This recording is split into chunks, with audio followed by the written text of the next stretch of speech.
Page 1। तारांकन झड़ता वृक्ष। संसार की वास्तविकता। झड़ता वृक्ष। तारांकन। पुराने जमाने में एक राजा हुए थे, भर्तृहरि। वे कवि भी थे। उनकी पत्नी अत्यंत रूपवती थी। तारांकन। भर्तृहरि ने स्त्री के सौंदर्य और उसके बिना जीवन के सूनेपन पर 100 श्लोक लिखे, जो श्रृंगार शतकम के नाम से प्रसिद्ध हैं। उन्हीं के राज्य में एक ब्राह्मण योगी गोरखनाथ भी रहता था, जिसने अपनी स्वार्थ पूजा से देवता को प्रसन्न कर लिया। तारांकन। देवता ने उसे वरदान के रूप में अमर फल देते हुए कहा कि इससे आप लंबे समय तक युवा रहोगे। तारांकन। ब्राह्मण ने सोचा कि भिक्षा मांगकर जीवन बिताता हूँ, मुझे लंबे समय तक जीकर क्या करना है। हमारा राजा बहुत अच्छा है, उसे यह फल दे देता हूँ। वो लंबे समय तक जिएगा तो प्रजा भी लंबे समय तक सुखी रहेगी। तारांकन। वह राजा के पास गया और उनसे सारी बात बताते हुए वह फल उन्हें दे आया। तारांकन। राजा फल पाकर प्रसन्न हो गया। फिर मन ही मन सोचा कि ये फल मैं अपनी पत्नी को दे देता हूँ। वह ज्यादा दिन युवा रहेगी तो ज्यादा दिनों तक उसके साहचर्य का लाभ मिलेगा। अगर मैंने फल खाया तो वह मुझसे पहले ही मर जाएगी और उसके वियोग में मैं भी नहीं जी सकूंगा। तारांकन। उसने वह फल अपनी पत्नी को दे दिया। लेकिन रानी तो नगर के कोतवाल से प्यार करती थी। वह अत्यंत सुदर्शन, हृष्ट-पुष्ट और बातूनी था। तारांकन। अमर फल उसको देते हुए रानी ने कहा कि इसे खा लेना, इससे तुम लंबी आयु प्राप्त करोगे और मुझे सदा प्रसन्न करते रहोगे।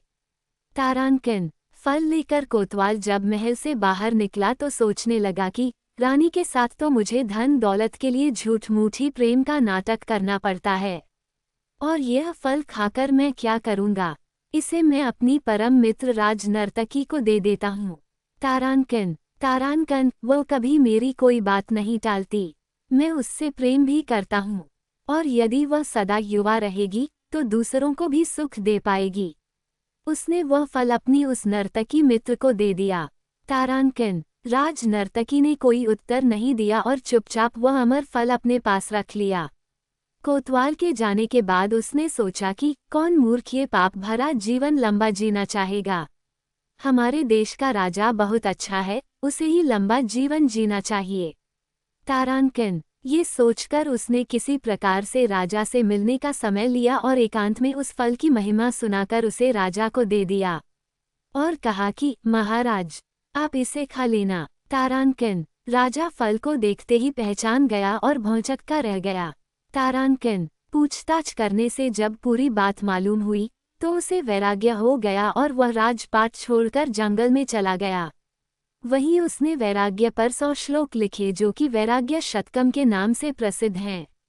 तारांकन। तारांकन अंडस्को सार अंडस्को। तारांकन अंडस्को। यही इस संसार की वास्तविकता है। एक व्यक्ति किसी अन्य से प्रेम करता है और चाहता है कि वो व्यक्ति भी उसे उतना ही प्रेम करे। अंडस्को। तारांकन अंडस्को। परंतु विडंबना ये कि वह दूसरा व्यक्ति किसी अन्य से प्रेम करता है। इसका कारण यह है कि संसार व इसके सभी प्राणी अपूर्ण हैं। सब में कुछ न कुछ कमी है। अंडस्को। अंडस्को सिर्फ एक ईश्वर पूर्ण है। एक वही है जो हर जीव से उतना ही प्रेम करता है जितना जीव उससे करता है। बस हम ही उसे सच्चा प्रेम नहीं करते। अंडस्को। Folded hands. आपका दिन शुभ और मंगलमय हो। Folded hands.